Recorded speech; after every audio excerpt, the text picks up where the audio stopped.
तो दोस्तों Q&A की एक नई वीडियो में आप सबका स्वागत है। जिन साथियों ने हैशटैग बोलो राजगुरु जी के साथ मुझसे सवाल पूछे हैं, उन्हीं सवालों के जवाब इस वीडियो में देने वाला हूं, तो वीडियो के साथ वो आप बने रहिए। नमस्कार साथियों, मैं हूं आपका अपना साथी राजगुरु जी और आप देख रहे हैं राज स्कूल हेल्प यूट्यूब चैनल। दोस्तों, आपके सवालों के जवाब देने से पहले एक जरूरी जानकारी, और जरूरी जानकारी यह है कि जैसा कि आप सबको पता है कि अपने राजस्थान में नॉन बोर्ड कक्षाओं की जो वार्षिक परीक्षाएं हैं वो 13 अप्रैल से शुरू होने वाली है। तो ऐसे में इन वार्षिक परीक्षाओं का जो टाइम टेबल है, प्रत्येक जो जिले हैं वो अपने अपने अनुसार अलग अलग है वो जारी करते हैं, क्योंकि ये जो परीक्षाएं हैं वो जिला समान परीक्षा के तहत वो आयोजित की जाती हैं। तो यहाँ पे देखिए, वार्षिक परीक्षाओं के तकरीबन काफी जिलों ने अपना अपना टाइम टेबल वो जारी कर दिए। जिन जिन जिलों ने अभी तक अपना टाइम टेबल जारी किया है, उन सबका जो टाइम टेबल है हमने हमारे फेसबुक पेज पे है वो अपलोड कर दिया है, जाके आप देख सकते हो। तकरीबन फिलहाल 15 जिलों ने अपना टाइम टेबल है वो जारी कर दिया है। अब जैसे जैसे दूसरे जिले भी जो टाइम टेबल जारी करेंगे तो हम हमारे फेसबुक पेज पे है आपको अपडेट की जानकारी वो देते रहेंगे, क्योंकि बहुत सारे साथियों ने पूछा था सर हमारे जिले का टाइम टेबल क्या है, हमारे जिले का क्या है। तो जैसे जैसे मेरे पास टाइम टेबल आ रहे हैं वैसे वैसे मैं उनको फेसबुक पेज पे है अपलोड करता जा रहा हूं। आप फेसबुक पे जाके सर्च कर सकते हैं राजगुरु जी के नाम से, क्योंकि हमारा फेसबुक पेज का नाम है राजगुरु जी। वैसे भी वीडियो की डिस्क्रिप्शन में उसका लिंक आपको मिल जाएगा। अपने अपने जिले का टाइम टेबल है वो देख लीजिएगा। अगर उससे संबंधित कोई सवाल है तो आप फेसबुक पेज पे जाके मुझे कमेंट है वो कर सकते हैं। चलिए अब आपके सवालों का सिलसिला है वो शुरू कर लेते हैं।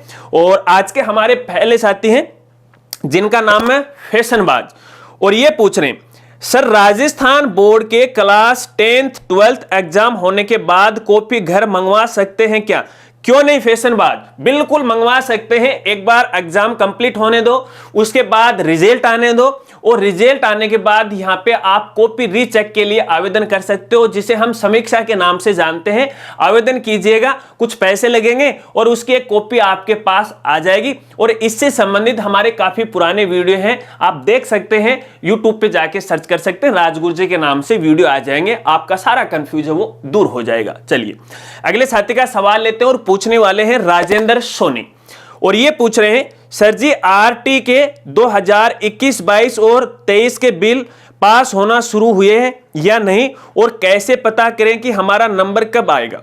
तो देखिए राजेंद्र सोनी, मैं आपको कहना चाहूंगा, यदि आपने यहाँ पे क्लेम बिल बना लिया है तो यहाँ पे देखिए एक बिल का क्रमांक होता है जो संबंधित डी ऑफिस की आईडी या कार्यालय में जाता है। तो देखिए तकरीबन यहाँ पे सेशन 2021-22 के बिल हैं वो कंप्लीट हो गए, कुछ एक को छोड़कर कोई खामियां हो सकती है उनमें। और 2023 की जो प्रथम किस्त है उनका भी देखिए जो क्लेम बिल है वो बनना शुरू हो गया, लेकिन उनका अभी तक जो पेमेंट है कुछ एक को शायद हो गया होगा, क्योंकि अलग अलग डिस्ट्रिक्ट में है, ये अलग अलग होता है, एक साथ नहीं होता पूरे राजस्थान में, क्योंकि शिक्षा निदेशालय के द्वारा अलग अलग जिले को यहाँ पे बजट है वो दिया जाता है। तो ऐसे में इसकी जो जानकारी है कि आपका जो बिल पास हुआ है या नहीं हुआ है, नहीं हुआ है तो क्यों नहीं हुआ है, ये जानकारी तो आपको संबंधित जो डी ऑफिस के जो भी नुमाइंदे हैं, कर्मचारी हैं, आपको वही बता सकते हैं। आपको वहां पे व्यक्तिगत जाना चाहिए। अगर आपके पास उनके फोन नंबर है तो आप कॉल से भी बात कर सकते हैं। चलिए अगले साथी का सवाल लेते हैं, और पूछने वाले हैं मिस्टर हेमराज बैरवा, और ये पूछ रहे हैं सर क्लास 5 के सत्रांक नहीं भर पाए, प्लीज स्लो द प्रॉब्लम। तो हेमराज जी, मैं आपको कहना चाहूंगा भैया अभी तो शुरू ही हुए हैं 2-4 दिन पहले, ये है ना, तो भरो ना अभी। इसके लिए तो मैंने अलग से वीडियो भी बना रखी है। शायद ऐसा लग रहा है कि आप हमारे चैनल पे लगातार अपडेट नहीं रहते हैं, अभी भरे जा रहे हैं और 2-4 दिन और भरे जाएंगे, ठीक है ना, भर लीजिएगा आराम से। चलिए अगले साथी का सवाल लेते हैं, और पूछने वाले हैं कौशल, और ये पूछ रहे हैं नवीन मान्यता कब तक जारी होगी सर? 2023-24 और उससे पहले नामांकन ले शुरू कर सकते हैं क्या? तो कौशल देखिए, मैं आपको यहाँ पे कहना चाहूंगा अभी जो मान्यताएं हैं तकरीबन हैं उनकी जांच कंप्लीट हो गई है। अब बारी आ रखी है यहाँ पे निदेशालय की। अब निदेशालय है उन फाइलों को चेक करेगा, किसी प्रकार की कोई कमी है तो वापस क्वेरी है वो डी ऑफिस को भेजेगा, और डी ऑफिस वाले हैं आप तक है वो सूचना है वो पहुंचाएंगे, ये उनकी जिम्मेदारी रहती है। लेकिन मेरे देखने में ऐसा है कि वो इग्नोर भी कर देते हैं इस चीज को।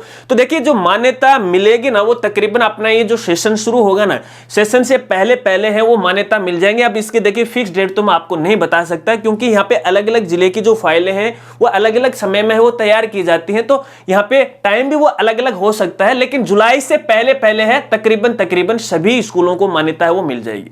अब रही बात यहाँ पे एडमिशन की, तो देखिए मान्यता से पहले आप अस्थायी एडमिशन ले सकते हो, क्योंकि ये गारंटी नहीं होती है कि शायद आपको मान्यता मिल ही जाएगी। हो सकता है कि शायद आपकी जो फाइल है वो निदेशालय के द्वारा कैंसिल कर दी जाए, हालांकि डीओ ऑफिस के द्वारा उसे वेरीफाई कर दिया जाता है और वहां पे निदेशालय जब पहुंचती है तो शायद हो सकता है कि निदेशालय उसको कैंसिल करते। तो ये पक्की गारंटी नहीं है, आप अस्थायी एडमिशन ले सकते हो, लेकिन बाद में आपको समस्या आएगी। लेकिन मैं यहाँ पे मेरी राय दूं, जब आपके हाथ में अपने राजस्थानी भाषा में बोलते हैं ना वो गद्दड़ पट्टा अगर आपके हाथ में है, उसके बाद अपना काम करोगे तो बड़ी आसानी होगी, अन्यथा बाद में आपके सामने समस्या आ सकती है। चलिए अगले साथी का सवाल लेते हैं और पूछने वाले हैं हमसीदा खान, और ये पूछ रहे हैं, नमस्ते सर। जी नमस्कार। आरटी में एक पेरेंट्स के 3 बच्चों के फॉर्म भर सकते हैं या 2 बच्चों के ही? तो देखिए हमसीदा खान, मैं आपको बताना चाहूंगा यहाँ पे कोई लिमिट नहीं है, क्योंकि दिशा निर्देश में ऐसी कहीं पर भी कोई जानकारी है शिक्षा विभाग ने प्रोवाइड नहीं करवाई है। आप अनलिमिटेड है बच्चों के लिए आवेदन कर सकते हैं, सभी का है एडमिशन हो जाएगा, किसी प्रकार की कोई दिक्कत यहाँ पे नहीं आने वाली है। चलिए अगले साथी का सवाल लेते हैं और पूछने वाले हैं सुभाष सैनी बिरजोरी एक्स स्टूडेंट यूनियन, पता नहीं आगे क्या नाम है, शायद इन्होंने पहले भी कमेंट पूछा था या सवाल पूछा था। इनका सवाल यह है कि सर पीएसपी पर 2023-24 के एडमिशन का ऑप्शन नहीं आ रहा है, तो एडमिशन कैसे करेंगे आरटी के लिए? बिल्कुल अच्छा सवाल सुभाष जी ने यहाँ पे पूछा है, तो एक बार आप रुकिएगा, क्योंकि अभी आरटी की जो प्रोसेस है वो शुरू हुई है, आवेदन फॉर्म चल रहे हैं। जो लॉटरी है, लॉटरी की डेट से शायद पहले है, शायद ऑप्शन आपको यहाँ पे है वो मिल जाएगा, क्योंकि पोर्टल है वो अभी जो अपडेट का काम हो रहा है। और यहाँ पे ये जो एडमिशन को लेके ना, ये नए सेशन वाले का, ये मुझे थोड़ा सा लफड़ा ही लग रहा है, क्योंकि हर बार इसी की वजह से है जो हमारे स्कूल साथी हैं वो आरटी वाले बच्चों के एडमिशन लेने से चूक जाते हैं, क्योंकि ये डेट पहले निर्धारित कर देते हैं। और यहाँ पे देखिए जब सेशन एंड नहीं होता है, वार्षिक परीक्षा नहीं होते हैं, तो कैसे हमारे पास नए बच्चे वो आ सकते हैं? तो ऐसे में एक ये बड़ी समस्या है। तो भैया इसमें तो देखिए मैं कुछ नहीं कर सकता, लेकिन उसके बाद भी आपको मौका मिलेगा, क्योंकि हर साल ऐसा होता है कि एक निश्चित डेट दी जाती है कि आपको लॉटरी से पहले अपना काम करना है, उसके बाद आपको आरटी के तहत एडमिशन मिलेंगे। लेकिन उसके बाद भी दबाव जब इन पे बनाया जाता है तो वो बाद वाले एडमिशन भी है वो मान्य कर लेते हैं। तो नो टेंशन है, जितना आपके पास अवेलेबल है, अगर एडमिशन है तो कर दीजिएगा, नो टेंशन। जैसा समाधान होगा आगे हम आपको है वो बताते रहेंगे। चलिए अगले साथी का सवाल लेते हैं और पूछने वाले हैं पिंकी सिद्दीकी, और ये पूछ रहे हैं, हेलो राजगुरु जी सर नमस्ते। जी नमस्कार सर, 9 की एक्सेल सीट जल्दी से प्रोवाइड करवाएं सर। तो पिंकी जी मैं देखिए आपको कहना चाहूंगा, आप वेट कीजिएगा। अगर आप लगातार हमारे साथ बने हुए हैं तो मैं आपके समाधान के लिए, आपकी समस्याओं के समाधान के लिए यहाँ पे बैठा हूँ और कोशिश कर रहे हैं। देखिए जो हीरालाल जी, मैं और दूसरी एक्सेल सीट की कोई गारंटी नहीं लेता हूँ, और ऐसा भी नहीं है कि मैं हीरालाल जी को यहाँ पे ज्यादा प्रमोट कर रहा हूँ, ऐसी बात नहीं है। देखिए हीरालाल जी क्या है, एक जिम्मेदार पर्सन है और अपने राजस्थान के एक्सेल गुरु, अच्छा उनको नॉलेज है और आपके लिए वो कड़ी मेहनत करते हैं, लगातार दिन रात वो मेहनत करते हैं। तो ऐसे में अगले 5-7 दिन के अंदर है उनकी एक्सेल सीट है वो आ जाएंगे, आप उन्हें की एक्सेल सीट है वो यूज कीजिएगा। और मैं आपको यहां पे कहना चाहूंगा, देखिए आपको हीरालाल जी का जो यूट्यूब चैनल है उस पे आपको विजिट करना चाहिए और उनके चैनल को आपको सब्सक्राइब करना चाहिए, क्योंकि जैसे जैसे वो एक्सेल सीट अपडेट करते रहेंगे ना, तो उनकी जानकारी है आपको उनके चैनल पे वो मिलती रहेगी। और जैसे वो कंप्लीट हो जाती है उनकी एक्सेल सीट, वो हमारे पास वो भेज देते हैं और उनको हम हमारी वेबसाइट पे वो अपलोड कर देते हैं, क्योंकि उनकी खुद की कोई ऐसी वेबसाइट नहीं है। तो वेट कीजिएगा, टेंशन मत लीजिएगा। लेकिन जब तक वो एक्सेल सीट आती है आप अपना काम जारी रख सकते हैं। वो कैसे? देखिए कोई भी एक सामान्य जो एक्सेल सीट है उसके अंदर स्टूडेंट के नाम, पते, एड्रेस है, वो सारी जानकारी आप लिख लीजिएगा। प्रथम टेस्ट, सेकंड, जो भी है, जितने टेस्ट एग्जाम वगैरह वगैरह, उनके नंबर चढ़ा लीजिएगा। फिर वहां से डायरेक्ट डाटा को कॉपी कीजिएगा और उस एक्सेल सीट में जाके पेस्ट कर दीजिएगा, आपका काम कंप्लीट हो गया। बस इतना ही आपको करना है। शायद आशा रखता हूं कि आप समझ गए। अगर समझ गए, जानकारी पसंद आई है तो वीडियो को लाइक कीजिएगा और अपना कमेंट है दोबारा कर दीजिएगा। चलिए अगले साथी का सवाल लेते हैं, और सवाल तो भैया कंप्लीट हो गए। तो आशा रखता हूं कि शायद जिन जिन साथियों ने मुझसे सवाल पूछे हैं उनके सवालों के जवाब या उत्तर हैं आपको मिल गए हैं, आपको पसंद भी आया होगा, आपको समाधान भी मिला होगा। अगर वीडियो जानकारी आपको अच्छी लगी तो वीडियो को लाइक है वो जरूर कीजिएगा, और इसके अलावा यदि आपका और भी कोई सवाल है तो आप कमेंट कर सकते हैं।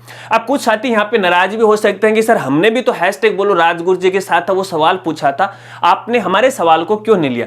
तो देखिए मैंने आपको बताया, हर बार मैं ये बोलता हूं क्योंकि पिछले 3-4 संडे से हमने एक नई जो प्रोसेस है वो शुरू की है। जो साथी हमें ट्विटर के माध्यम से सवाल पूछेंगे ना, उन्हीं सवालों को हम संडे कमेंट बॉक्स की वीडियो के अंदर शामिल करेंगे। जो वीडियो के नीचे कमेंट करते हैं उनको हम शामिल नहीं करेंगे। तो आपको हो रही असुविधा के लिए मुझे खेद है और इसके लिए मैं माफी चाहता हूं। और कुछ साथी ये भी कहेंगे तो हमने तो ट्विटर पर भी ऐसा सवाल पूछा था। तो भैया देखिए बात ऐसी है, जो कॉमनली अच्छा सवाल होता है उन सवाल को हम यहाँ पे पिक कर लेते हैं और वही लेते हैं। और जब एक ही सवाल आप बार बार पूछते हो ना, तो उनको मैं यहाँ पे रिमाइंड नहीं करता हूं। इस बात को आपको खास तौर पे ध्यान रखना है, क्योंकि कोशिश करता हूं कि मैं जब आप अपना सवाल पूछते हो ना, उसी वीडियो के अंदर तो यहाँ पे डिटेल से जानकारी देने की मैं कोशिश करता हूं। तो एक ही जानकारी को बार बार देना का कोई मतलब नहीं है, कोई उचित नहीं है। फालतू में लंबी वीडियो बनाने का कोई मतलब नहीं। अगर किसी साथी को बुरा लगा हो तो उसकी मैं माफी चाहता हूं। और फिर भी चलते चलते आपको कहना चाहूंगा, वीडियो अच्छा लगा हो तो लाइक कर दीजिएगा।